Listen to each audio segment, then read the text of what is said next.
Sasa maafisa wa polisi katika kaunti ya Kakamega wana kibarua cha kuwasaka washukiwa wawili wa mauaji, huku mmoja wa washukiwa hao akiwa ni Kasim Asman anayedaiwa kumpiga mkewe hadi kufa kutokana na mzozo wa shilingi 5,400 kabla ya kusafirisha mwili wake kwa pikipiki hadi katika makafani ya hospitali ya rufaa ya Kakamega na kutoroka. Mshukiwa wa pili anadaiwa kumuua mwanamke mmoja katika chumba cha wageni. Hilda Kipto na taarifa hiyo.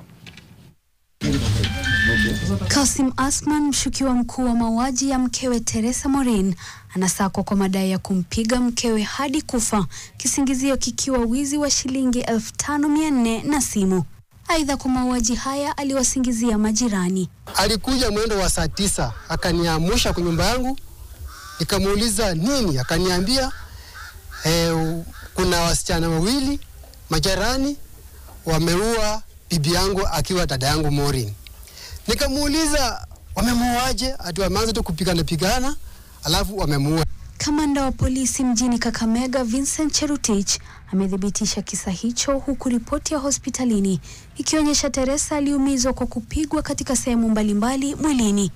Na baada ya kumpiga alimuumiza, na baadaye huyu mume ambaye ni Athmani yeye mwenyewe aliweza kubeba yule bibi wake akisema kwamba anampeleka hospitali, na kweli alifikisha Kakamega Referral Hospital, lakini kwa bahati mbaya alipofikisha Morin Kasim alikuwa pronounced death. Na vile jirani mwenye tulipata alisema alimchapa kwanza mara ya kwanza saa 1 hapo paka saa 2 akatoka akaenda akakuja na mkwacho.